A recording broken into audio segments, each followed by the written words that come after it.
Selamat datang. Silakan duduk dengan nyaman, pejamkan mata Anda, dan siapkan diri untuk sebuah perjalanan. Malam ini kita tidak akan menghitung domba. Kita akan merenungkan tentang sifat dasar realitas itu sendiri. Bagaimana jika saya memberitahu Anda bahwa segala sesuatu di sekitar Anda, bintang di langit, pepohonan di luar jendela, bahkan diri Anda sendiri, tidak hanya diatur oleh hukum fisika, tetapi juga oleh hukum informasi? Bagaimana jika seluruh alam semesta kita yang luas, dengan segala galaksi dan nebulanya, sebenarnya berfungsi layaknya sebuah komputer raksasa yang luar biasa kompleks? Gagasan ini mungkin terdengar seperti plot film fiksi ilmiah, namun saat ini adalah salah satu hipotesis paling menarik di garis depan ilmu pengetahuan. Dalam kuliah ini, yang dirancang khusus untuk membantu Anda beristirahat dan tidur nyenyak, kita akan membahas dengan tenang dan sistematis mengapa ide ini begitu memikat pikiran para ilmuwan. Kita akan menyelami dunia di mana materi dan energi menyerahkan keunggulan pada informasi dan realitas tersusun dari bit-bit terkecil. Bersiaplah untuk memahami mengapa alam semesta bisa jadi adalah programmer terhebat di antara semuanya. Sebelum kita mendalami teori-teori modern, mari kita lakukan perjalanan singkat ke masa lalu. Gagasan tentang semesta yang menghitung ini bukanlah hal baru. Akarnya sudah jauh tertanam dalam sejarah pemikiran. Jauh di abad ke-17, filsuf dan matematikawan hebat, Gottfried Leibniz, salah satu pencipta sistem bilangan biner yang menjadi dasar semua komputer modern, sudah merenungkan bahwa realitas dapat dijelaskan melalui bahasa logika dan simbol. Ia membayangkan sebuah bahasa universal yang mampu mengungkapkan kebenaran apapun. Namun, ide ini baru benar-benar terbentuk di abad ke-20 seiring dengan munculnya komputer pertama. Salah satu pionirnya adalah insinyur Jerman, Konrad Zuse. Pada tahun 1945, saat ia terisolasi di hari-hari terakhir Perang Dunia Kedua, ia mulai merenung. Mungkinkah alam semesta itu sendiri merupakan hasil kerja dari sejenis automaton seluler, yaitu sistem komputasi yang sederhana? Ia bahkan menulis buku Calculating Space, di mana ia berhipotesis bahwa hukum-hukum fisika bisa jadi merupakan konsekuensi dari aturan sederhana yang beroperasi pada kisi diskrit atau terputus-putus. Tapi mungkin aforisma paling terkenal yang menjadi moto seluruh konsep ini adalah milik fisikawan ulung abad ke-20, John Archibald Wheeler. Ia merumuskan intinya secara ringkas. It from bit. Diterjemahkan, ini berarti segala sesuatu berasal dari bit. Wheeler berpendapat bahwa informasi adalah entitas paling mendasar di dunia kita. Bukan partikel, bukan medan, bukan energi, melainkan informasi itu sendiri. Jawaban elementer ya atau tidak, 0 atau 1. Setiap partikel, setiap interaksi, menurutnya, adalah manifestasi dari informasi. Dan gagasan yang sederhana namun mendalam ini menjadi titik awal bagi keseluruhan bidang ilmu pengetahuan yang akan kita jelajahi hari ini. Nah, mari kita mulai dari pertanyaan yang paling mendasar. Apa kesamaan antara semesta dan komputer? Sekilas, tampaknya tidak ada. Komputer adalah perangkat yang terbuat dari silikon dan logam, buatan manusia. Sementara semesta adalah ruang yang tak terhingga, dipenuhi bintang dan galaksi. Namun jika kita melihat lebih dalam, kita akan menemukan kemiripan yang mengejutkan dalam prinsip kerja mereka. Komputer pada dasarnya adalah mesin pemproses informasi. Ia mengambil data masukan, menerapkan serangkaian aturan tertentu yang kita sebut algoritma, lalu menghasilkan sebuah keluaran atau hasil. Misalnya, Anda menekan huruf A pada keyboard. Komputer menerima sinyal itu, memprosesnya berdasarkan algoritma yang sudah tertanam di dalamnya, dan menampilkan simbol A di layar. Sekarang, mari kita alihkan pandangan kita ke semesta. Pada hakikatnya, semesta juga memproses informasi. Watru.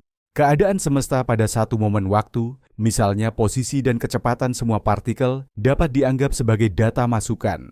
Hukum-hukum fisika, seperti hukum gravitasi universal atau hukum elektrodinamika, bertindak sebagai algoritma. Hukum-hukum ini mengambil keadaan semesta saat ini dan menghitung bagaimana keadaan itu akan berubah pada momen waktu berikutnya.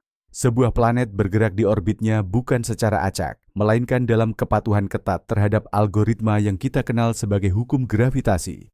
Cahaya merambat mengikuti aturan tertentu. Reaksi kimia terjadi dengan cara yang dapat diprediksi. Semua ini terlihat seperti perhitungan raksasa yang tidak pernah berhenti.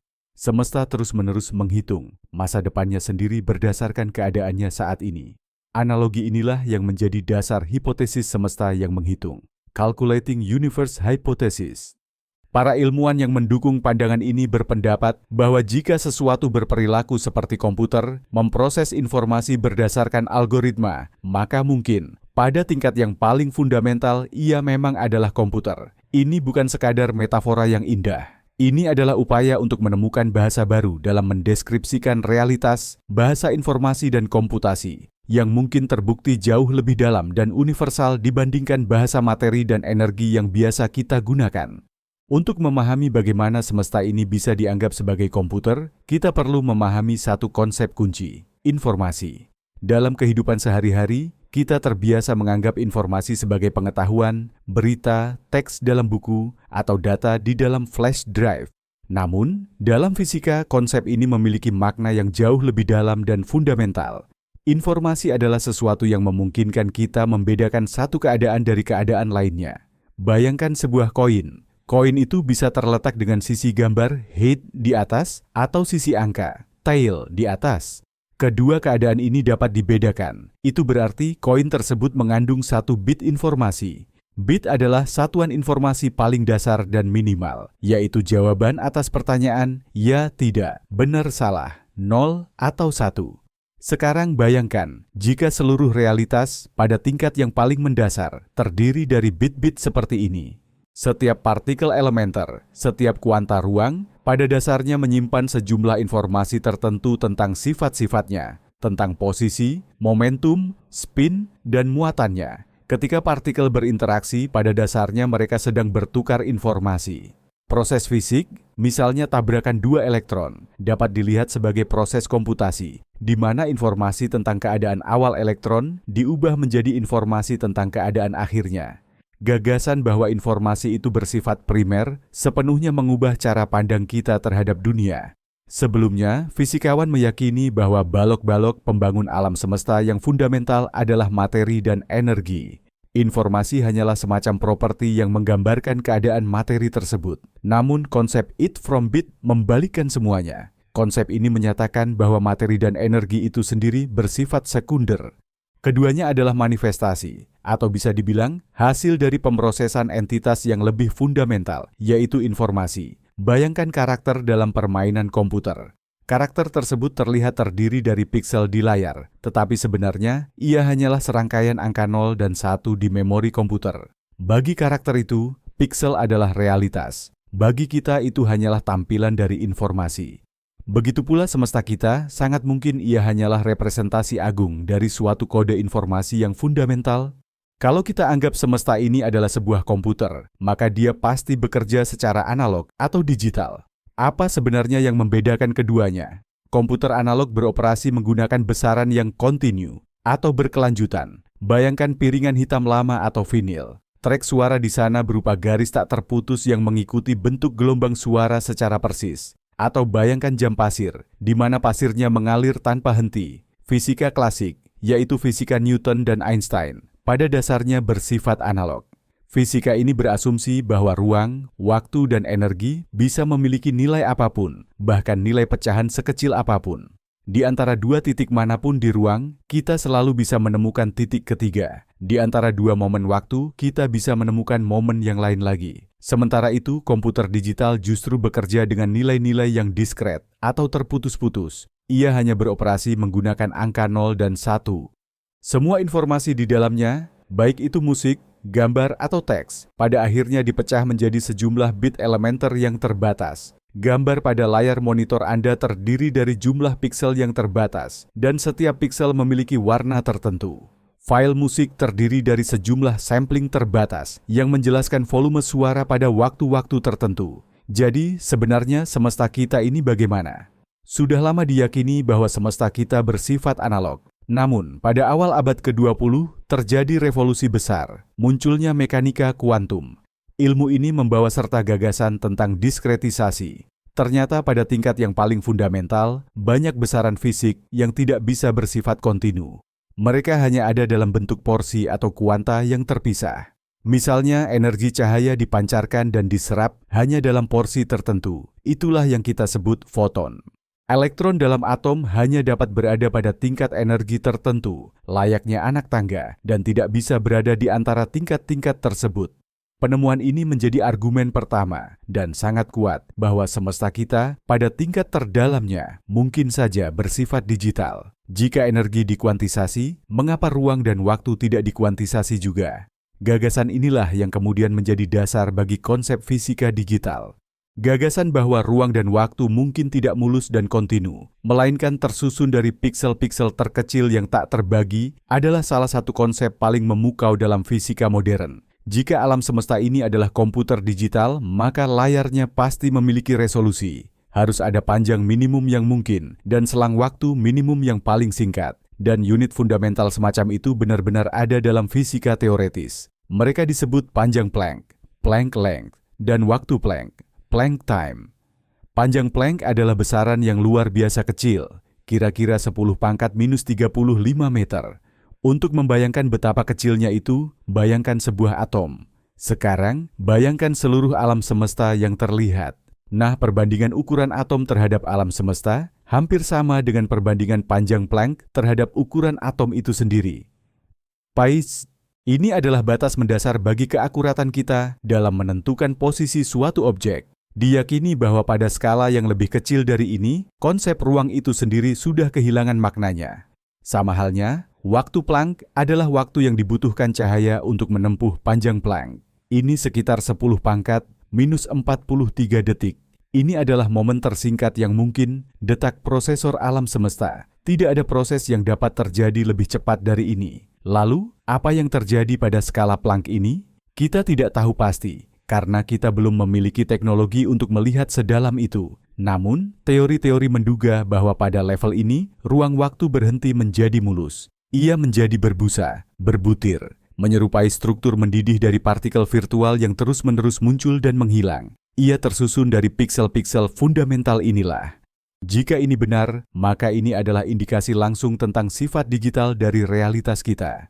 Setiap gerakan, setiap perubahan di alam semesta, pada dasarnya adalah pergantian status dari piksel-piksel ruang waktu ini. Mirip seperti piksel di layar komputer yang berubah untuk menciptakan ilusi gerakan. Sekarang, mari kita bahas salah satu ide yang paling aneh dan berlawanan dengan intuisi. Namun demikian, sangat cocok dengan konsep semesta komputasi kita. Inilah yang disebut prinsip holografi. Prinsip ini pertama kali diusulkan oleh fisikawan Gerard T. Hooft dan Leonard Susskind ketika mereka mempelajari lubang hitam. Inti dari prinsip ini bisa diungkapkan sebagai berikut. Segala sesuatu yang terjadi dalam volume ruang tertentu dapat sepenuhnya dijelaskan oleh informasi yang tersimpan di batas volume tersebut. Bayangkan hologram biasa yang mungkin pernah Anda lihat pada kartu kredit atau souvenir. Itu adalah gambar datar, 2 dimensi. Tetapi ketika Anda melihatnya dari sudut yang tepat, ia menciptakan ilusi penuh dari objek 3 dimensi. Semua informasi tentang objek 3 dimensi tersebut entah bagaimana dikodekan pada permukaan 2 dimensi ini. Apa dibaik? Prinsip holografi berpendapat bahwa sesuatu yang serupa mungkin berlaku untuk seluruh alam semesta kita. Kita merasakan dunia sebagai 3 dimensi. Kita memiliki panjang, lebar, dan tinggi. Tapi bagaimana jika ini hanyalah ilusi? Bagaimana jika semua informasi tentang alam semesta 3 dimensi kita sebenarnya tertulis pada permukaan 2 dimensi yang jauh yang mengelilingi kita, mirip dengan cakrawala kosmik raksasa? Kita, dengan segala galaksi, bintang, dan planet kita, mungkin hanyalah proyeksi holografik dari informasi tersebut. Ide ini terdengar seperti fiksi ilmiah murni, tetapi ia memiliki dasar teoretis yang serius, terkait dengan fisika lubang hitam dan teori tali. Prinsip ini, misalnya, membantu memecahkan beberapa paradoks terkait informasi yang masuk ke dalam lubang hitam. Dan yang paling penting sekali lagi, prinsip ini menempatkan informasi di posisi teratas.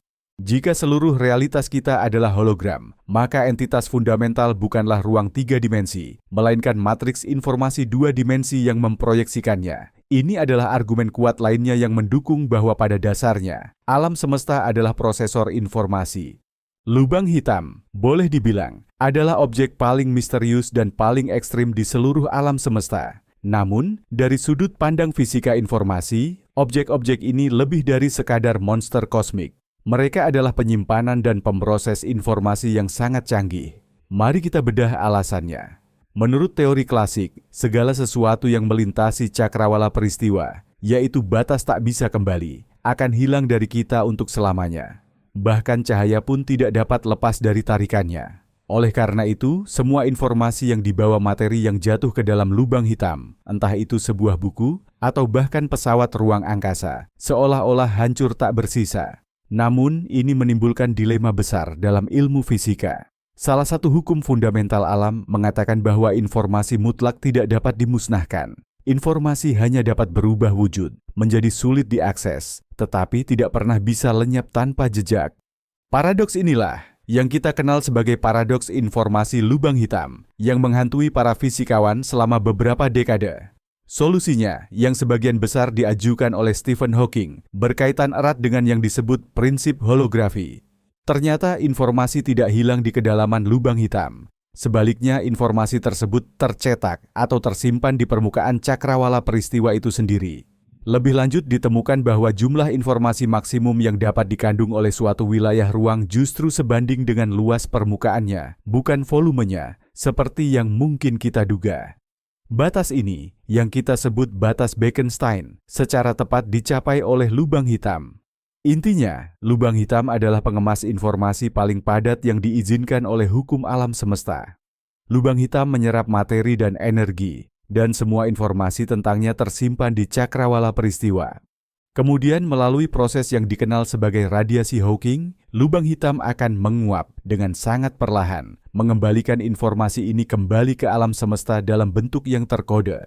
Dengan demikian, lubang hitam kini dilihat bukan sebagai penghancur, melainkan sebagai hard disk dan prosesor kosmik raksasa yang bertugas memproses materi dan energi menjadi informasi murni. Seandainya alam semesta ini adalah sebuah komputer, kira-kira apa ya sistem operasinya dan program apa yang sedang ia jalankan? Salah satu jawaban paling menarik untuk pertanyaan ini diajukan oleh ilmuwan dan pengusaha Stephen Wolfram dalam buku monumentalnya, A New Kind of Science. Wolfram berhipotesis bahwa di balik semua kompleksitas yang kita lihat di sekitar kita, mungkin terdapat aturan yang sangat sederhana, mirip dengan cara kerja yang disebut automata seluler. Apa itu automata seluler? Bayangkan saja sebuah kisi, grid, misalnya papan catur. Setiap sel pada papan ini dapat memiliki beberapa keadaan, misalnya berwarna hitam atau putih. Selanjutnya, kita menetapkan satu aturan yang sangat sederhana, yang menentukan warna sel pada langkah berikutnya, berdasarkan warna sel-sel tetangganya. Misalnya, aturannya berbunyi, jika sebuah sel memiliki tepat satu tetangga hitam, maka sel itu akan menjadi hitam. Jika tidak, ia akan menjadi putih. Itu saja. Kita mulai automata ini dari konfigurasi awal tertentu, dan kemudian ia mulai berevolusi, langkah demi langkah, generasi demi generasi, mengikuti aturan sederhana tadi. Sepintas, tampak mustahil jika aturan-aturan primitif seperti ini bisa menghasilkan sesuatu yang menarik. Namun, Wolfram menunjukkan bahwa dugaan itu salah total. Ia meneliti sejumlah besar sistem seperti ini dan menemukan bahwa bahkan aturan yang paling sederhana pun mampu menciptakan perilaku yang sangat kompleks dan sulit diprediksi. Beberapa automata seluler menghasilkan pola yang teratur dan berulang, yang lain menghasilkan struktur yang tampak kacau dan acak, dan yang paling menakjubkan, beberapa di antaranya menghasilkan struktur yang terlihat rumit dan bermakna, mirip dengan organisme hidup atau kepingan salju. Ini menunjukkan apa yang disebut perilaku emergent behavior, di mana kompleksitas muncul dari kesederhanaan, tanpa adanya rencana atau desain rumit yang disengaja. Hal ini sangat mirip dengan apa yang kita amati di alam. Struktur yang kompleks, seperti galaksi, kepingan salju, dan makhluk hidup, semuanya muncul sebagai hasil dari bekerjanya hukum-hukum fisika yang relatif sederhana. Menurut gagasan Stephen Wolfram, seluruh alam semesta yang kita tinggali ini pada dasarnya adalah sebuah automata seluler raksasa. Ruang itu sendiri adalah semacam kisi, grid, mungkin bukan kisi biasa, melainkan berbentuk graf yang kompleks. Sementara itu, partikel-partikel elementer dan interaksi di antara mereka adalah hasil dari program fundamental yang sangat sederhana yang dieksekusi di atas kisi tersebut. Hukum-hukum fisika yang kita anggap sangat kompleks, seperti relativitas umum, mekanika kuantum, dan model standar, itu semua bukanlah hukum yang fundamental, Menurut Wolfram, itu hanyalah sifat-sifat emergen, yaitu sifat yang muncul di tingkat makro dari sistem komputasi yang sangat mendasar ini. Bayangkan saja fenomena cuaca. Kita tahu bahwa cuaca didasari oleh hukum pergerakan molekul udara yang sebenarnya cukup sederhana. Namun, apakah mungkin memprediksi perilaku badai hanya dengan melihat pergerakan molekul per molekul? Hampir mustahil. Perilaku badai adalah sifat emergen dari sebuah sistem yang sangat besar. Demikian pula hukum-hukum fisika barangkali hanyalah manifestasi makroskopis dari program semesta yang berjalan di tingkat mikroskopis. Hipotesis ini membawa beberapa konsekuensi yang sangat menarik. Pertama, ini menyiratkan bahwa mungkin hanya ada satu program tunggal yang mungkin sangat pendek dan sederhana, yang menghasilkan seluruh kompleksitas alam semesta kita. Saat ini, Wolfram dan timnya sedang berupaya keras mencari program semesta ini. Kedua, hipotesis ini menjelaskan mengapa beberapa hal di dunia terasa kompleks dan tidak terduga bagi kita. Fenomena ini disebut Wolfram sebagai ketakterreduksian komputasional. Ini berarti, untuk mengetahui hasil kerja suatu sistem yang rumit, tidak ada jalan pintas. Kita tidak bisa hanya menggunakan formula dan menghitungnya seketika. Satu-satunya cara untuk mengetahui apa yang akan terjadi selanjutnya adalah dengan mensimulasikan kerja sistem tersebut, langkah demi langkah. Dan jika alam semesta kita memang merupakan sistem yang tak tereduksi secara komputasional, itu berarti masa depannya pada dasarnya tidak dapat diprediksi. Kita tidak bisa mempercepat masa depan itu. Kita hanya bisa menjalaninya taktik demi taktik seperti detak prosesor alam semesta. Mari kita kembangkan lebih lanjut analogi alam semesta sebagai sebuah komputer. Program komputer, serumit apapun, pasti tunduk pada aturan dan batasan internal yang telah ditetapkan. Sebagai contoh, dalam permainan komputer, karakter tidak bisa menembus dinding karena mesin game engine, telah diprogram sedemikian rupa. Ini yang kita sebut invarian, nilai-nilai atau besaran yang selalu tetap dan tidak berubah. Sekarang, mari kita alihkan pandangan ke alam semesta kita. Di dalamnya, kita juga menemukan hukum kekekalan yang fundamental. Yang paling terkenal adalah hukum kekekalan energi, hukum kekekalan momentum, dan hukum kekekalan momentum sudut. Hukum kekekalan energi menyatakan bahwa energi tidak dapat diciptakan dari ketiadaan atau dimusnahkan. Energi hanya dapat berubah dari satu bentuk ke bentuk lain. Misalnya, energi kimia dalam baterai diubah menjadi energi listrik, lalu menjadi energi cahaya dan panas pada senter. Namun, jumlah total energi dalam sistem tertutup akan selalu konstan. Demikian pula total momentum atau jumlah gerakan suatu sistem benda akan tetap tidak berubah selama tidak ada gaya eksternal yang bekerja padanya. Dalam kerangka hipotesis semesta komputasi, The Computing Universe, hukum-hukum kekekalan ini terlihat dalam sudut pandang yang baru. Mereka dapat dianggap sebagai aturan fundamental atau invarian yang tertanam dalam program komputer alam semesta. Inilah kondisi yang telah ditanamkan dalam kode realitas dan yang tidak mungkin dilanggar. Mereka inilah yang menjamin stabilitas dan prediktabilitas dunia kita. Jika energi tidak kekal, dunia akan menjadi tempat yang kacau dan tidak terduga, di mana segala sesuatu bisa muncul atau menghilang secara acak. Hukum kekekalan ini adalah jaminan bahwa komputasi yang dijalankan oleh alam semesta bersifat konsisten dan logis. Menariknya, dalam ilmu fisika, hukum-hukum ini terkait erat dengan simetri fundamental ruang dan waktu. Sebagai contoh, hukum kekekalan energi adalah konsekuensi logis dari fakta bahwa hukum fisika tidak berubah seiring berjalannya waktu. Sementara itu, hukum kekekalan momentum adalah konsekuensi dari fakta bahwa hukum fisika berlaku sama di setiap titik ruang. Dari sudut pandang analogi komputer, hal ini menunjukkan bahwa kode program alam semesta bersifat universal. Ia tidak tergantung pada lokasi maupun waktu saat kode tersebut dieksekusi. Setiap komputer memiliki batasan fundamental, yaitu kecepatan prosesornya. Prosesor hanya mampu menjalankan sejumlah operasi per detik dan tidak mungkin bekerja lebih cepat dari batas maksimum ini. Hal ini menentukan kecepatan tertinggi informasi dapat diproses dan ditransfer di dalam sistem. Lalu, apakah ada batasan serupa di alam semesta kita? Ya, dan kita semua tahu itu. Itu adalah kecepatan cahaya dalam ruang hampa atau vakum. Berdasarkan teori relativitas khusus Einstein, tidak ada satupun objek yang memiliki massa dapat bergerak melebihi kecepatan cahaya. Begitu juga, tidak ada informasi, tidak ada sinyal sebab akibat yang dapat merambat lebih cepat dari batas tersebut. Kecepatan cahaya adalah batas kecepatan mutlak di alam semesta. Mengapa harus cahaya? Dalam kerangka paradigma informasi, jawabannya menjadi sangat elegan. Kecepatan cahaya bukanlah sekadar kecepatan gerak foton. Ini adalah kecepatan fundamental penyebaran informasi dalam jalinan ruang waktu. Ini adalah, jika boleh dibilang, frekuensi clock maksimum dari prosesor semesta. Bayangkan piksel-piksel ruang waktu yang pernah kita bahas. Informasi mengenai kondisi satu piksel tidak dapat ditransfer ke piksel tetangga secara instan. Sebaliknya, hal itu memerlukan satu detak jam semesta, yang besarnya setara dengan waktu Planck. Kecepatan cahaya persisnya adalah rasio antara panjang Planck dan waktu Planck. Inilah kecepatan batas di mana kondisi jaringan semesta diperbarui.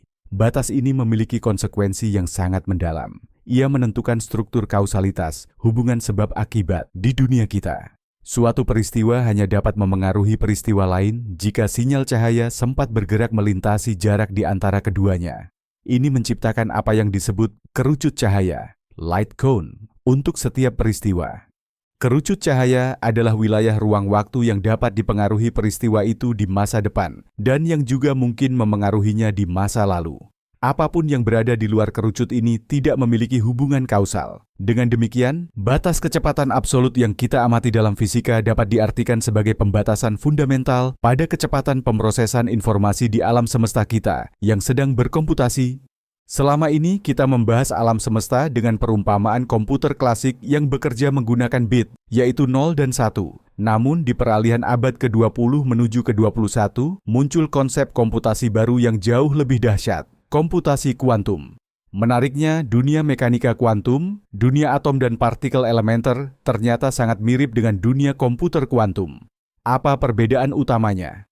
Bit klasik hanya bisa berupa 0 atau 1. Sedangkan bit kuantum atau qubit berkat prinsip superposisi bisa sekaligus menjadi 0 dan 1 atau bahkan kombinasi di antara keduanya. Hanya pada saat diukur, ia memilih salah satu keadaan spesifik. Ini seperti koin yang sedang berputar. Sebelum jatuh, ia adalah sisi gambar dan sisi angka secara bersamaan. Sifat inilah yang memungkinkan komputer kuantum memproses data dalam jumlah besar secara paralel. Komputer dengan hanya beberapa puluh qubit dapat melakukan perhitungan yang mustahil dilakukan oleh superkomputer klasik paling canggih sekalipun. Nah, partikel elementer di alam semesta kita berperilaku persis seperti qubit. Selama kita belum mengukur spin elektron, ia berada dalam superposisi keadaan spin atas dan spin bawah. Foton berada dalam superposisi semua jalur yang mungkin, sampai ia mengenai detektor. Intinya, seluruh mekanika kuantum mendeskripsikan evolusi dari superposisi-superposisi ini. Fisikawan Seth Lloyd memperkirakan, jika setiap partikel elementer dianggap sebagai pembawa informasi, sejak Big Bang, alam semesta telah berhasil melakukan sekitar 10 pangkat 120 operasi logika elementer. Ini adalah angka yang sangat kolosal. Angka ini memunculkan hipotesis bahwa jika alam semesta adalah sebuah komputer, maka itu bukanlah komputer klasik, melainkan komputer kuantum. Semua proses yang terjadi di dalamnya pada tingkat fundamental adalah komputasi kuantum. Dan dunia klasik yang kita kenal, dunia posisi dan kecepatan yang pasti, hanyalah hasil dari sebuah pengukuran atau dekoherensi di mana superposisi kuantum berkolaps menjadi salah satu keadaan yang mungkin. Salah satu fenomena yang paling aneh dan paling membingungkan dalam mekanika kuantum adalah keterikatan kuantum, quantum entanglement. Einstein bahkan pernah menyebutnya dengan istilah terkenal, aksi misterius jarak jauh. Intinya begini, kita bisa menciptakan sepasang partikel, misalnya 2 foton, sedemikian rupa sehingga keadaan mereka saling terhubung, tak peduli seberapa jauh jarak di antara keduanya. Contohnya, kita bisa melibatkan polarisasi mereka. Jika polarisasi satu foton terukur vertikal, maka polarisasi foton yang lain secara instan akan menjadi horizontal. Begitu pula sebaliknya. Yang paling menakjubkan, hubungan ini tetap terjaga, bahkan jika partikel-partikel ini dipisahkan hingga ke ujung galaksi yang berlawanan. Begitu kita mengukur polarisasi foton pertama, kita langsung tahu polarisasi foton kedua secara instan. Ini seolah-olah informasi ditransfer secara instan, melebihi kecepatan cahaya. Hal ini tampaknya melanggar prinsip kausalitas yang sering kita bahas. Namun, pada kenyataannya, tidak ada pelanggaran. Dengan menggunakan keterikatan kuantum, kita tidak bisa mengirimkan informasi yang berarti lebih cepat dari cahaya. Kita tidak bisa memaksa foton pertama untuk mengambil keadaan yang kita inginkan demi mengirimkan pesan ke foton kedua. Hasil pengukurannya selalu acak. Kita hanya mengetahuinya setelah fakta terungkap, post factum. Lalu, bagaimana kita menjelaskan korelasi instan ini? Dari sudut pandang hipotesis alam semesta yang terprogram, The Computing Universe, keterikatan kuantum dapat dilihat sebagai bentuk koneksi khusus, sebuah koneksi non-lokal dalam kode realitas itu sendiri. Ini seperti dua variabel dalam program komputer yang terikat erat.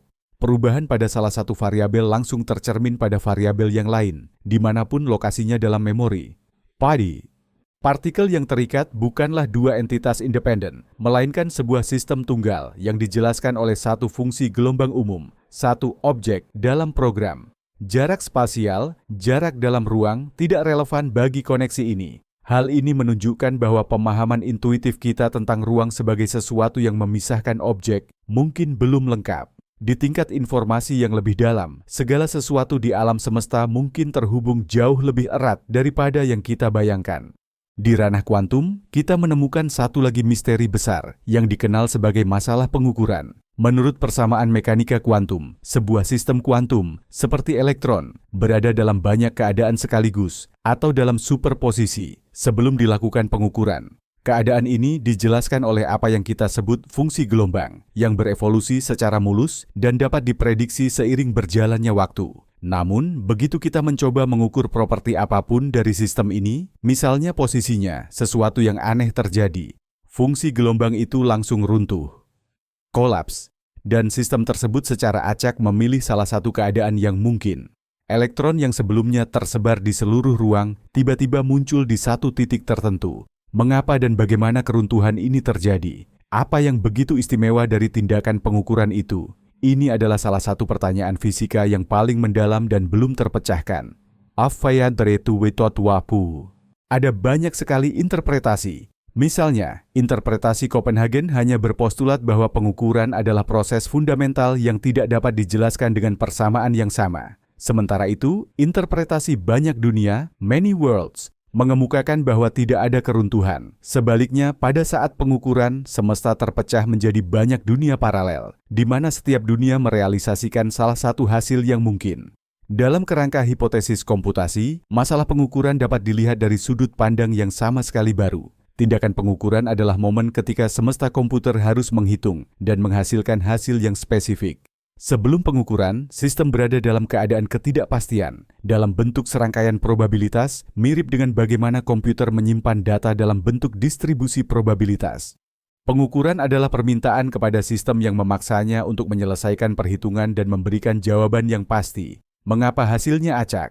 Mungkin ini ada kaitannya dengan ketaktereduksian komputasional, computational irreducibility, yang dibahas oleh Wolfram. Atau mungkin algoritma semesta memang memiliki unsur keacakan yang mendasar, semacam generator bilangan acak. Bagaimanapun juga, transisi dari ketidakpastian kuantum menuju kepastian klasik ini dapat dilihat sebagai tahap kunci dari proses komputasi yang terus-menerus terjadi dalam realitas kita. Pembahasan mengenai alam semesta sebagai sebuah komputer ini tak terhindarkan membawa kita pada salah satu ide yang paling menarik sekaligus meresahkan, hipotesis simulasi. Jika alam semesta kita bekerja seperti komputer, jika ia diatur oleh algoritma dan terdiri dari bit-bit informasi, mungkinkah ia sebenarnya artifisial? Mungkinkah kita semua hanyalah karakter dalam simulasi komputer yang sangat canggih, yang dijalankan oleh peradaban yang jauh lebih maju? Gagasan ini, yang dipopulerkan oleh film The Matrix, sesungguhnya memiliki landasan filosofis dan ilmiah yang serius. Argumen yang paling terkenal untuk mendukung hipotesis ini dikemukakan oleh filsuf Nick Bostrom. Argumennya, yang dikenal sebagai argumen simulasi, dibangun berdasarkan 3 asumsi atau postulat. Postulat pertama, peradaban cenderung punah sebelum mencapai kematangan teknologi yang mampu menciptakan simulasi realitas. Postulat kedua, jika peradaban mencapai kematangan tersebut, mereka karena suatu alasan tidak tertarik untuk menjalankan simulasi leluhur mereka. Postulat ketiga, kita hampir pasti hidup dalam simulasi komputer. Bostrom menegaskan bahwa setidaknya salah satu dari ketiga pernyataan ini haruslah benar. Jika postulat pertama dan kedua salah, artinya peradaban secara rutin mencapai tingkat yang diperlukan dan gemar menjalankan simulasi. Maka seiring waktu, jumlah realitas tersimulasi dan makhluk tersimulasi di dalamnya akan menjadi jauh lebih besar daripada jumlah realitas dan makhluk dasar yang nyata. Dan jika demikian, berdasarkan hukum probabilitas sederhana, setiap pengamat yang diambil secara acak, seperti Anda atau saya, kemungkinan besar adalah entitas tersimulasi daripada entitas nyata. Ini adalah penalaran logis murni. Argumen ini tidak membuktikan bahwa kita berada dalam simulasi, namun menunjukkan bahwa kemungkinan ini harus dipertimbangkan dengan serius. Gagasan tentang fisika digital, ruang waktu berpiksel, dan hukum alam sebagai algoritma. Semua ini adalah bukti tidak langsung yang sangat cocok dengan kerangka hipotesis ini. Selain argumen filosofis murni dari Nick Bostrom, ada pula pertimbangan lain yang sifatnya lebih fisik, yang dapat mengarahkan kita pada kesimpulan bahwa kita mungkin hidup di dalam sebuah simulasi. Salah satunya adalah apa yang kita sebut sebagai masalah penyelarasan halus atau fine-tuning alam semesta. Intinya adalah bahwa konstanta fisika fundamental seperti konstanta gravitasi, muatan elektron, dan kecepatan cahaya memiliki nilai yang benar-benar tepat, nilai yang mutlak diperlukan agar struktur kompleks dan kehidupan dapat terbentuk.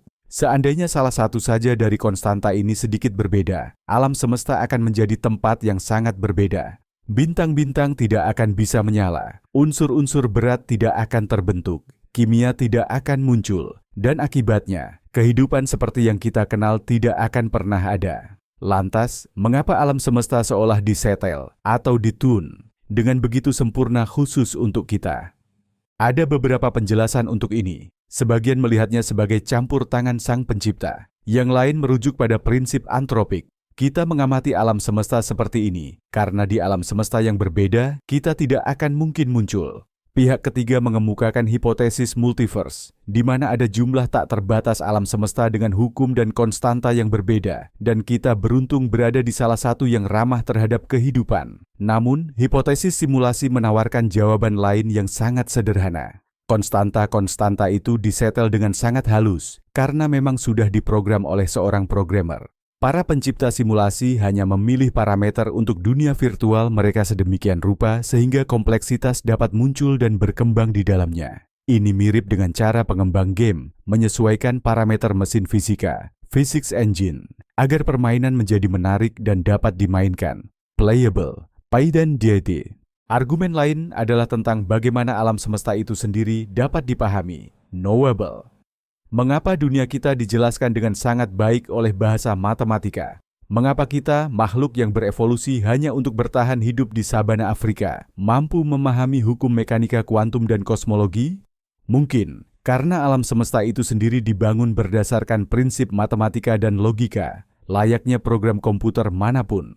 Alam semesta diciptakan dengan perhitungan bahwa ia dapat dipahami, setidaknya hingga batas tertentu.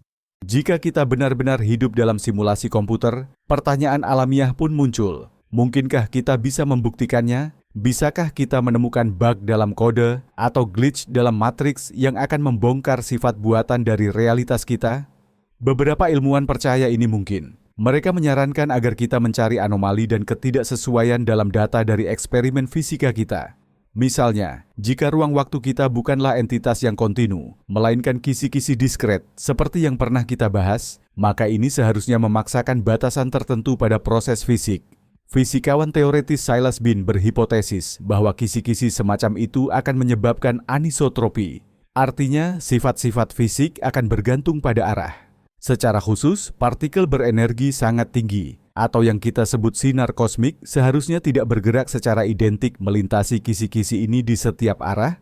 Spektrum mereka seharusnya memiliki batas tertentu terkait dengan ukuran sel dari kisi-kisi alam semesta ini. Sejauh ini, efek seperti itu belum terdeteksi, tetapi pencarian terus berlanjut. Gagasan lain adalah mencari artefak atau kesalahan pembulatan dalam kerja simulasi. Komputer apapun, bahkan yang paling canggih sekalipun, memiliki batas akurasi dalam perhitungan. Mungkin pada tingkat yang sangat halus, kita dapat mengamati bahwa hukum-hukum fisika tidak bekerja dengan presisi sempurna, melainkan dengan sedikit penyimpangan yang disebabkan oleh kesalahan-kesalahan ini. Jalur potensial lainnya adalah mencari backdoor atau pesan tersembunyi dari para pencipta. Jika simulasi ini dibuat dengan suatu tujuan, mungkin saja penciptanya meninggalkan Easter egg, semacam sinyal yang bisa kita temukan. Tentu saja, semua ini masih berada pada tingkat hipotesis dan spekulasi. Mungkin simulasi ini begitu sempurna, sehingga pada dasarnya kita tidak bisa membedakannya dari realitas dasar atau realitas sejati selama kita masih berada di dalamnya. Namun, kemungkinan untuk melakukan pencarian semacam ini memaksa kita melihat dunia dengan cara yang sama sekali berbeda, mengubah setiap fisikawan eksperimental menjadi detektif potensial yang sedang mencari jejak sang programmer agung. Ketika kita mendalami konsep alam semesta yang bersifat komputasi, ada satu misteri yang tak mungkin kita abaikan, yaitu hakikat dari kesadaran. Apa itu kesadaran? Dari mana datangnya rasa diri kita, pengalaman subjektif akan keberadaan, dan kemampuan untuk merasa, berpikir, dan mengalami? Jika segalanya di sekitar kita, termasuk tubuh dan otak kita, adalah bagian dari komputasi raksasa, lalu di mana posisi kesadaran kita dalam skema ini? Apakah kesadaran juga hanya hasil dari perhitungan yang sangat kompleks? Pandangan ini, yang dikenal sebagai fungsionalisme komputasional, menyatakan bahwa kesadaran bukanlah properti dari materi hidup khusus, melainkan properti dari jenis pemrosesan informasi tertentu. Tidak peduli di mana proses ini diimplementasikan, entah pada neuron biologis di otak atau pada transistor silikon di komputer. Jika sistem tersebut menjalankan komputasi yang tepat, jika ia mampu memodelkan dirinya sendiri dan dunia di sekitarnya, maka kesadaran akan muncul di dalamnya. Dari sudut pandang ini, kesadaran kita adalah semacam sistem operasi tingkat tinggi yang berjalan di atas perangkat keras otak kita. Ia memproses aliran informasi dari indera, membangun model realitas, dan mengambil keputusan. Rasa diri kita adalah properti emergen, atau properti yang muncul dari sistem informasi yang sangat kompleks ini. Ini berarti, secara prinsip, sangat mungkin menciptakan kecerdasan buatan yang memiliki kesadaran, yang kualitasnya tidak akan berbeda dengan kesadaran manusia. Namun, ada sudut pandang lain. Beberapa filsuf dan ilmuwan seperti Roger Penrose berpendapat bahwa kesadaran tidak dapat direduksi hanya menjadi komputasi. Mereka menyatakan bahwa dalam kerja otak kita, ada sesuatu yang non-komputasional yang terkait dengan proses kuantum halus di dalam mikrotubulus neuron. Menurut mereka, pemikiran manusia, terutama intuisi dan kreativitas, tidak dapat disimulasikan oleh komputer biasa, bahkan komputer kuantum sekalipun. Jika pandangan ini benar, hal tersebut meragukan ide bahwa kita mungkin hanyalah karakter dalam sebuah simulasi. Mungkin kesadaran kitalah yang justru menghubungkan kita dengan realitas dasar, semacam jembatan antara dunia yang dapat dihitung, komputasional, dan sesuatu yang jauh lebih besar. Pertanyaan tentang kehendak bebas sangat erat kaitannya dengan masalah kesadaran. Jika alam semesta adalah komputer raksasa yang beroperasi berdasarkan hukum deterministik atau, dalam kasus mekanika kuantum, hukum probabilitas, apakah ada ruang bagi kebebasan memilih kita dalam pandangan dunia ini? Atau, apakah semua keputusan, pemikiran, dan tindakan kita sudah ditentukan sebelumnya oleh kondisi awal alam semesta dan algoritmanya? Ini adalah salah satu dilema filosofis tertua yang kini mendapatkan dimensi baru di bawah hipotesis komputasi. Jika alam semesta adalah komputer klasik yang deterministik, bekerja seperti jam tangan, maka jawabannya seolah jelas, kehendak bebas itu tidak ada. Semua yang terjadi, termasuk cara kerja otak kita, adalah konsekuensi tak terhindarkan dari keadaan sebelumnya. Masa depan sudah tertulis dan secara teoretis bisa dihitung. Jika kita mengetahui kondisi sistem secara keseluruhan pada satu waktu tertentu, perasaan kita bahwa kita memilih hanyalah ilusi semata. Kita hanya tidak menyadari semua rantai sebab yang mengarah pada tindakan kita. Mekanika kuantum, dengan sifat kebetulan mendasarnya, seolah memberikan celah bagi kehendak bebas. Jika hasil pengukuran kuantum bersifat acak, maka mungkin masa depan kita pun tidak ditentukan. Beberapa pihak berhipotesis bahwa kesadaran entah bagaimana dapat memengaruhi hasil peristiwa kuantum acak di otak, sehingga mengarahkan keputusan kita. Namun, sebagian besar fisikawan dan filsuf berpendapat bahwa keacakan belaka tidak sama dengan kehendak bebas. Jika keputusan kita hanyalah hasil dari pelemparan acak dadu kuantum, itu tidak lantas membuat kita lebih bebas. Itu hanya mengganti determinisme yang kaku dengan kekacauan yang tak terduga. Dalam kerangka model Stephen Wolfram dan konsep ketakterreduksian komputasionalnya, masalah ini terlihat dari sudut pandang yang berbeda lagi. Meskipun sebuah sistem sepenuhnya deterministik, perilakunya bisa sedemikian kompleks, sehingga mustahil untuk diprediksi lebih cepat daripada kejadian itu sendiri berlangsung. Dalam artian ini, masa depan kita adalah terbuka dan tidak terduga dalam praktik, meskipun secara teori ia telah ditentukan. Mungkin kehendak bebas kita justru terletak pada kompleksitas komputasional dan sifat tak terduga dari proses berpikir kita ini. Dalam teori komputasi, ada satu konsep yang sangat penting, yaitu tesis Church-Turing. Tesis ini menyatakan bahwa setiap masalah yang dapat dipecahkan menggunakan algoritma apapun dapat juga dipecahkan oleh mesin Turing. Mesin Turing adalah model komputasi abstrak sederhana yang diciptakan oleh Alan Turing. Mesin ini terdiri dari pita tak terbatas yang dibagi menjadi sel-sel, serta kepala baca tulis yang bisa bergerak di sepanjang pita. Tugasnya adalah membaca dan menulis simbol berdasarkan serangkaian aturan yang telah ditetapkan. Walaupun terlihat sederhana, mesin Turing bersifat universal. Artinya mesin ini mampu mensimulasikan kerja komputer manapun, mulai dari kalkulator biasa hingga superkomputer paling canggih. Intinya tesis Church-Turing menentukan batas-batas dari apa yang secara fundamental dapat dihitung atau computable. Jika kita menganggap alam semesta sebagai sebuah komputer, maka wajar untuk bertanya, apakah alam semesta itu sendiri adalah mesin Turing? Apakah ia tunduk pada tesis Church-Turing? Sebagian besar ilmuwan di bidang fisika digital berpendapat bahwa jawabannya adalah ya. Mereka percaya bahwa semua proses di alam semesta bersifat algoritmik dan dapat disimulasikan pada komputer universal, meskipun simulasi ini mungkin memerlukan waktu dan memori yang tak terbayangkan banyaknya. Inilah yang disebut tesis Church-Turing kuat yang diterapkan dalam fisika. Jika tesis ini benar, itu berarti tidak ada proses di alam yang bersifat magis atau tidak dapat dihitung. Semuanya, termasuk evolusi kehidupan dan cara kerja otak kita, pada akhirnya hanyalah pemrosesan informasi berdasarkan aturan-aturan tertentu. Namun, ada sudut pandang alternatif. Beberapa peneliti berspekulasi bahwa mungkin ada apa yang disebut hiperkomputasi di alam semesta, proses yang melampaui kemampuan mesin Turing. Proses ini misalnya dapat menyelesaikan masalah-masalah yang dianggap tidak terpecahkan oleh komputer biasa. Kandidat untuk proses tersebut terkadang melibatkan aspek-aspek tertentu dari teori relativitas umum, seperti kemungkinan perjalanan waktu atau efek kuantum yang belum sepenuhnya kita pahami. Jika keberadaan hiperkomputasi di alam dapat dibuktikan, ini akan menjadi revolusi besar, yang berarti alam semesta kita adalah komputer yang jauh lebih canggih daripada yang selama ini kita bayangkan. Mari kita kembali lagi ke gagasan bahwa alam semesta adalah sebuah komputer kuantum raksasa. Kita sudah membahas bahwa partikel elementer bertingkah laku layaknya qubit, berada dalam superposisi berbagai keadaan. Namun, bagaimana persisnya perhitungan ini terjadi? Bagaimana alam semesta memproses semua informasi kuantum ini? Salah satu sudut pandang mengatakan bahwa seluruh evolusi semesta, dari dentuman besar, Big Bang, hingga saat ini, sebenarnya adalah satu algoritma kuantum raksasa. Persamaan Schrödinger dan persamaan fundamental fisika kuantum lainnya pada dasarnya menjelaskan bagaimana fungsi gelombang semesta, yaitu keadaan kuantumnya yang lengkap berubah seiring waktu. Kita bisa membayangkannya sebagai penerapan operasi logika kuantum secara berurutan pada qubit yang membentuk realitas. Setiap detak waktu Planck, semesta menjalankan langkah berikutnya dari perhitungan global ini. Apa sebenarnya yang sedang dihitung? Mungkin ia hanya menghitung dirinya sendiri. Tujuannya hanyalah berevolusi sesuai dengan aturan internalnya.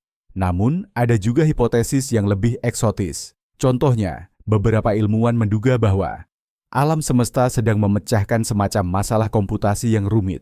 Kita, dengan segala interaksi kita, mungkin hanyalah produk sampingan dari perhitungan akbar ini. Ini mirip seperti arus listrik yang mengalir melalui miliaran transistor di dalam prosesor yang sedang menjalankan program kompleks. Arus itu sendiri tidak memiliki tujuan, namun secara keseluruhan, gabungan arus tersebut berhasil memecahkan masalah yang ditugaskan. Konsep menarik lainnya adalah Darwinisme kuantum. Konsep ini mengajukan bahwa keadaan objek yang stabil dan klasik yang kita amati di sekitar kita adalah hasil dari semacam seleksi alam pada tingkat kuantum, BDT. Dari seluruh keragaman keadaan kuantum yang mungkin, hanya yang paling resisten terhadap interaksi lingkunganlah yang bertahan hidup. Lingkungan terus-menerus mengukur sistem, menyalin informasi tentangnya, dan hanya keadaan yang paling adaptif, yang paling mudah disalin, yang menjadi realitas objektif. Dengan demikian, dunia klasik kita muncul dari kekacauan kuantum sebagai hasil dari proses informasi yang sangat mirip dengan evolusi Darwin. Kalau alam semesta ini dianggap sebagai komputer, maka logikanya ia pasti punya titik awal dan mungkin juga titik akhir. Titik awal itu tak lain adalah Big Bang atau dentuman besar. Dari perspektif komputasi, momen itu adalah saat program tersebut pertama kali diluncurkan. Keadaan awal semesta digambarkan sangat sederhana, panas, padat, dan memiliki tingkat entropi yang amat sangat rendah. Keadaan ini bisa kita bayangkan sebagai input data awal yang dimasukkan ke dalam komputer sebelum proses perhitungan dimulai. Nah, lalu apa yang menanti di ujungnya? Berdasarkan model kosmologi modern, skenario yang paling mungkin adalah apa yang disebut kematian termal alam semesta. Akibat ekspansi yang terus-menerus, alam semesta akan menjadi semakin dingin dan hampa. Bintang-bintang akan meredup, materi akan meluruh, bahkan lubang hitam sekalipun akan menguap. Pada akhirnya, yang tersisa hanyalah subhomogen yang dingin, berupa partikel elementer dan radiasi. Semua proses akan terhenti. Suhu di setiap titik akan sama persis, dan saat itulah kondisi entropi maksimal atau kekacauan paling tinggi akan tercapai. Dalam kacamata ilmu informasi, inilah yang disebut sebagai akhir dari proses perhitungan. Komputasi hanya bisa berlangsung jika ada perbedaan, atau gradient, yaitu perbedaan antara keadaan yang teratur dan tidak teratur, antara entropi yang rendah dan tinggi. Perbedaan inilah yang memungkinkan terjadinya kerja dan pemrosesan informasi. Begitu seluruh sistem mencapai titik equilibrium, perhitungan akan terhenti. Komputer tersebut akan macet dalam kondisi akhirnya. Dengan demikian, seluruh riwayat alam semesta, dari awal yang teratur menuju akhir yang kacau, dapat dipandang sebagai satu proses komputasi yang sangat panjang. Proses ini secara bertahap menghabiskan sumber daya awalnya, yakni entropi rendah, demi menciptakan kompleksitas, struktur, dan pada akhirnya informasi. Kematian termal adalah momen ketika tidak ada lagi ruang kosong yang tersisa di hard disk alam semesta, dan prosesor berhenti berfungsi karena kehabisan energi. Ini mungkin terdengar seperti akhir yang menyedihkan, namun ini adalah penutup yang logis bagi semesta yang bertindak sebagai komputer, sejalan dengan hukum kedua termodinamika. Hukum ini pada intinya menyatakan aturan tentang peningkatan informasi, atau kekacauan yang tak terhindarkan dan tak dapat dibalik dalam sebuah sistem tertutup. Salah satu aspek paling menakjubkan dari dunia kita adalah keteraturan matematisnya yang mencengangkan. Mengapa hukum alam begitu akurat dijelaskan oleh bahasa matematika? Mengapa formula matematika yang elegan dan abstrak yang diciptakan oleh manusia bisa memprediksi perilaku objek fisik dengan sangat presisi, mulai dari jatuhnya apel hingga bertemunya lubang hitam? Pertanyaan ini telah membingungkan ilmuwan dan filsuf selama berabad-abad. Fisikawan Eugene Wigner bahkan menulis esai terkenal berjudul Efektivitas Matematika yang Tak Terpahami dalam Ilmu Pengetahuan Alam. Hipotesis alam semesta komputasional menawarkan jawaban yang sangat lugas dan logis atas pertanyaan ini. Alam semesta dijelaskan dengan baik oleh matematika, karena pada dasarnya ia adalah struktur matematis itu sendiri. Hukum-hukum fisika bukan sekadar deskripsi realitas, mereka adalah realitas itu sendiri. Mereka adalah algoritma yang menggerakkan komputer kosmik ini, dan matematika adalah bahasa tempat algoritma tersebut ditulis. Dalam pandangan dunia ini, muncul pertanyaan filosofis klasik lainnya. Apakah matematika ditemukan atau diciptakan? Apakah kita menemukan kebenaran matematis yang sudah ada secara objektif, seperti ide Platonis? Atau apakah kita sendiri yang menciptakannya, layaknya aturan permainan catur? Dari sudut pandang alam semesta komputer, kemungkinan besar jawaban pertama yang benar. Struktur dan hukum matematika ada secara independen dari kita. Mereka adalah bahasa assembler, bahasa pemrograman dasar dari realitas kita. Sementara kita, para ilmuwan fisika, diibaratkan insinyur reverse engineering, rekayasa balik. Kita mempelajari cara kerja perangkat yang sangat kompleks, alam semesta, dan mencoba memulihkan kode sumbernya, yaitu program yang mendasarinya, melalui pengamatan perilakunya. Setiap hukum fisika baru yang ditemukan, setiap teori yang terkonfirmasi, adalah satu baris atau satu fungsi tambahan dalam kode tersebut yang berhasil kita dekompilasi. Hal ini menjelaskan mengapa terkadang penelitian matematika murni, yang awalnya terasa sama sekali terlepas dari realitas, tiba-tiba menemukan aplikasinya dalam fisika. Pada dasarnya, para matematikawan saat menjelajahi dunia struktur abstrak secara tidak sengaja menemukan blok bangunan yang sama, yang dapat digunakan untuk menyusun kode alam semesta kita, atau alam semesta lain yang mungkin ada. Di sekitar kita, kita menyaksikan kerumitan yang luar biasa, Mulai dari pola rumit kepingan salju, miliaran neuron di otak manusia, hingga triliunan bintang di galaksi. Bagaimana kerumitan ini bisa muncul dari keadaan alam semesta yang sederhana dan hampir homogen setelah Big Bang? Proses ini, yang kita kenal sebagai emergen atau kemunculan, adalah salah satu topik sentral dalam sains, dan teori komputasi memberikan kita alat yang ampuh untuk memahaminya. Kita sudah pernah menyinggung tentang automata seluler milik Stephen Wolfram yang menunjukkan bagaimana aturan-aturan yang sangat sederhana bisa menghasilkan perilaku yang luar biasa kompleks. Inilah esensi dari emergen dalam dunia komputasi. Kerumitan itu tidak tertanam dalam sistem sejak awal. Ia tidak membutuhkan rencana atau cetak biru yang rumit. Kerumitan muncul dengan sendirinya akibat penerapan berulang dari aturan-aturan sederhana. Bayangkan sekawanan burung. Setiap burung hanya mengikuti 3 aturan sederhana. Terbang searah dengan tetangganya, menjaga jarak tertentu, dan tidak bertabrakan. Tidak ada pemimpin yang mengendalikan seluruh kawanan. Namun, dari interaksi lokal yang sederhana ini, lahirlah perilaku yang kompleks dan terkoordinasi dari seluruh kawanan, yang bergerak layaknya satu kesatuan organisme. Ini adalah contoh klasik dari sistem yang emergen.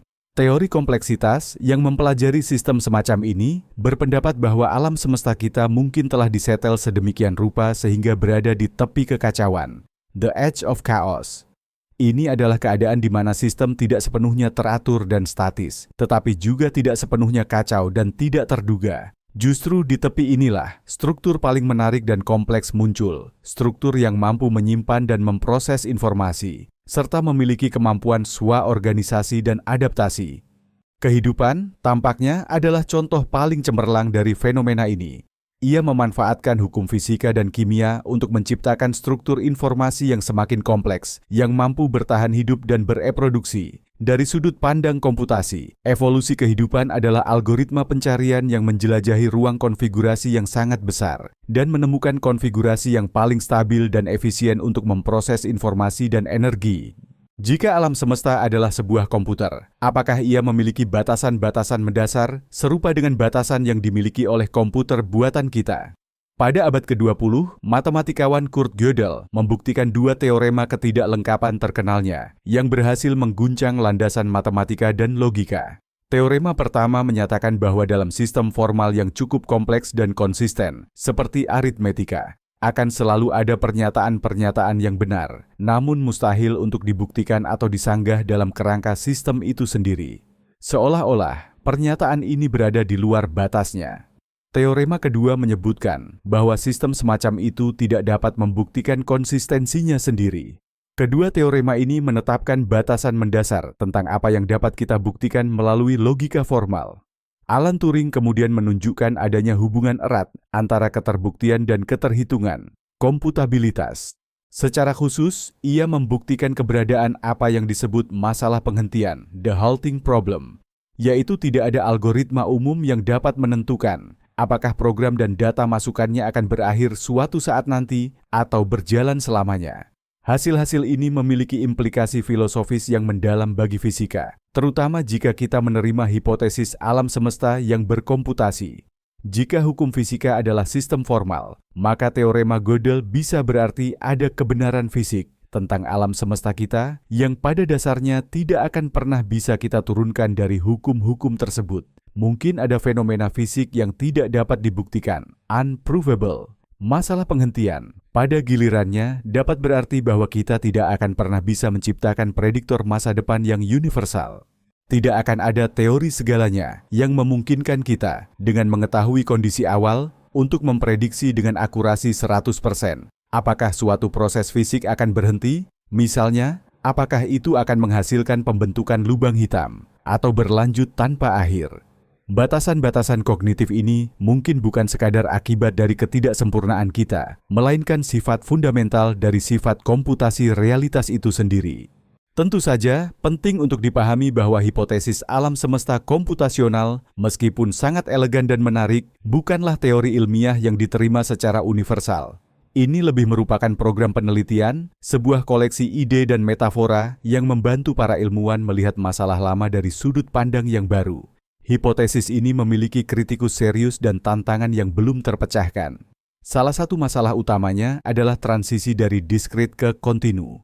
Meskipun mekanika kuantum telah berhasil, banyak bidang fisika, terutama teori relativitas umum, yang menjelaskan gravitasi dan struktur ruang-waktu, masih didasarkan pada matematika kontinu. Sejauh ini, belum ada yang berhasil menciptakan teori yang sepenuhnya diskret yang dapat mereplikasi secara akurat semua prediksi teori Einstein. Bagaimana tepatnya piksel ruang waktu yang diskret dapat menghasilkan geometri mulus yang kita amati pada skala makro? Ini masih menjadi pertanyaan terbuka. Selain itu, para kritikus menunjukkan bahwa analogi dengan komputer bisa jadi hanyalah bentuk antroposentrisme. Kita cenderung menjelaskan dunia melalui teknologi paling mutakhir di zaman kita. Pada abad ke-19, alam semesta dibandingkan dengan mekanisme jam. Hari ini, kita membandingkannya dengan komputer. Mungkin di masa depan, ketika teknologi baru muncul, kita akan menggunakan metafora lain yang terasa lebih tepat. Ada juga pendekatan alternatif untuk menciptakan teori segala sesuatu yang tidak bergantung pada ide komputasi. Misalnya, teori Dawai, string theory, mengusulkan bahwa objek fundamental bukanlah partikel titik, melainkan dawai satu dimensi yang sangat kecil, yang getarannya kita persepsikan sebagai berbagai partikel. Pendekatan lain, gravitasi kuantum lingkaran, loop quantum gravity, mencoba mengkuantisasi ruang waktu itu sendiri, membayangkannya sebagai jaringan loop yang saling berhubungan. Teori-teori ini juga menggunakan ide diskret pada skala Planck, tetapi tidak memberikan penekanan yang kuat pada informasi dan komputasi. Sangat mungkin bahwa teori final akan menggabungkan elemen dari semua pendekatan ini. Sains adalah sebuah proses, dan kita masih berada di awal perjalanan untuk memahami hakikat fundamental dari realitas. Meskipun penuh tantangan dan kritik, gagasan bahwa informasi adalah blok pembangun fundamental alam semesta semakin mendapat pengaruh besar dalam fisika modern. Gagasan ini menawarkan bahasa pemersatu yang dapat membantu menghubungkan dua teori terbesar abad ke-20, relativitas umum dan mekanika kuantum. Kedua teori ini bekerja sangat baik di ranah masing-masing. Relativitas menjelaskan gravitasi dan dunia skala besar, sementara mekanika kuantum menjelaskan dunia atom dan partikel. Namun, keduanya tidak konsisten satu sama lain. Mereka menggunakan perangkat matematika yang berbeda dan menghasilkan prediksi yang kontradiktif ketika diterapkan pada objek di mana efek kuantum dan gravitasi sama-sama penting, seperti lubang hitam atau pada momen Big Bang. Upaya untuk menciptakan teori tunggal gravitasi kuantum adalah tujuan utama fisika teoretis saat ini. Dan pendekatan berbasis informasi ini bisa menjadi kunci yang membuka pintu menuju penyatuan tersebut. Kita telah menyaksikan bagaimana penelitian informasi di lubang hitam melahirkan prinsip holografik yang menghubungkan gravitasi dengan teori medan kuantum. Banyak fisikawan kini percaya bahwa ruang waktu itu sendiri bukanlah hal yang fundamental. Itu adalah fenomena yang muncul, emergent, dari struktur yang lebih dalam, yaitu dari jalinan informasi kuantum. Bayangkan bahwa ruang adalah semacam ilusi yang muncul dari korelasi atau keterikatan kuantum, entanglement, antara qubit fundamental dari realitas. Geometri ruang waktu, kelengkungannya yang kita rasakan sebagai gravitasi, hanyalah manifestasi dari struktur hubungan informasional ini. Dalam gambaran dunia ini, baik relativitas umum maupun mekanika kuantum hanyalah perkiraan yang berbeda atau cara berbeda untuk mendeskripsikan realitas kuantum informasi yang mendalam dan tunggal ini. Mencari teori fundamental ini pada dasarnya sama dengan mencari kode sumber, source code dari alam semesta. Mari kita mundur sejenak dan melihat gambaran besarnya. Kita mulai dengan analogi sederhana. Semesta itu mirip komputer karena ia mengolah informasi berdasarkan aturan-aturan tertentu. Lalu kita menyaksikan bagaimana metafora yang tampaknya sederhana ini menemukan validitasnya di berbagai cabang fisika. Ide ruang waktu yang diskret atau berpiksel pada tingkat Planck, pengkuantuman energi dan besaran-besaran fisik lainnya.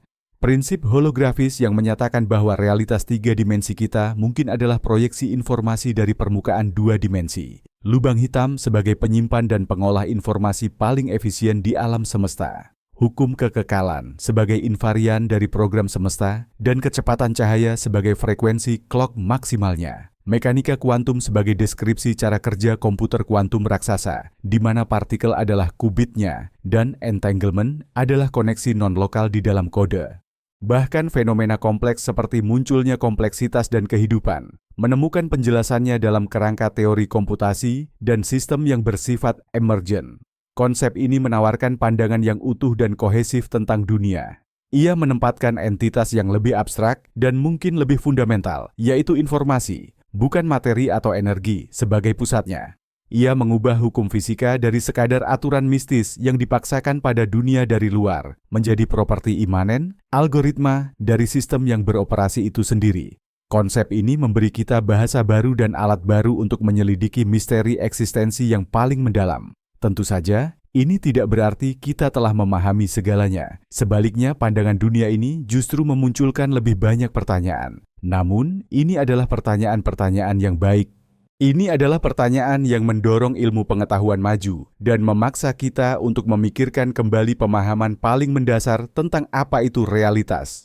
Baik, kita sampai pada pertanyaan terakhir, dan mungkin yang paling sulit. Jika alam semesta adalah komputer, jika realitas kita adalah simulasi, lalu siapa yang menekan tombol mulai? Siapa yang menulis programnya? Pertanyaan ini membawa kita melampaui batas fisika dan menyelami wilayah metafisika dan filosofi.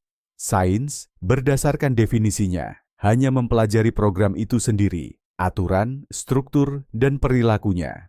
Sains tidak bisa melihat di balik layar untuk menemukan sang programmer. Setiap jawaban atas pertanyaan ini akan berada di ranah keyakinan atau spekulasi. Kita bisa berasumsi bahwa programmernya adalah peradaban yang sangat maju dari realitas dasar, seperti dalam argumen Nick Bostrom. Mungkin mereka menjalankan simulasi kita untuk tujuan penelitian, sejarah, atau bahkan hiburan. Bagi mereka, kita hanyalah semacam game komputer super kompleks atau sebuah eksperimen ilmiah.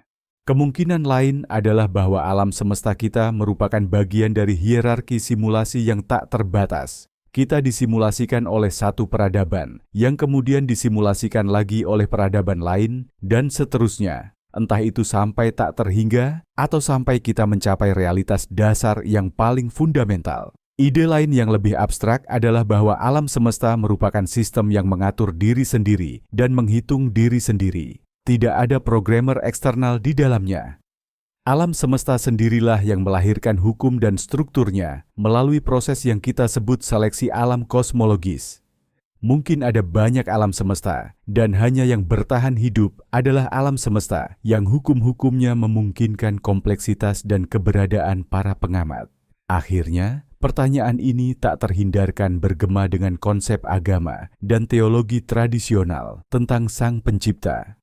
Gagasan tentang Tuhan sebagai programmer yang menciptakan dunia dengan menuliskan kode fundamentalnya terdengar sangat modern dan menarik bagi banyak orang. Pada akhirnya, kita tidak punya jawabannya dan mungkin tidak akan pernah punya. Namun, pertanyaan itu sendiri memaksa kita untuk merenungkan tempat kita di kosmos dan makna keberadaan kita. Apakah kita produk acak dari hukum alam yang buta atau bagian dari rancangan agung? Apakah kita realitas fundamental atau hanya bayangan di dinding gua Plato yang diproyeksikan dari dunia tingkat yang lebih tinggi?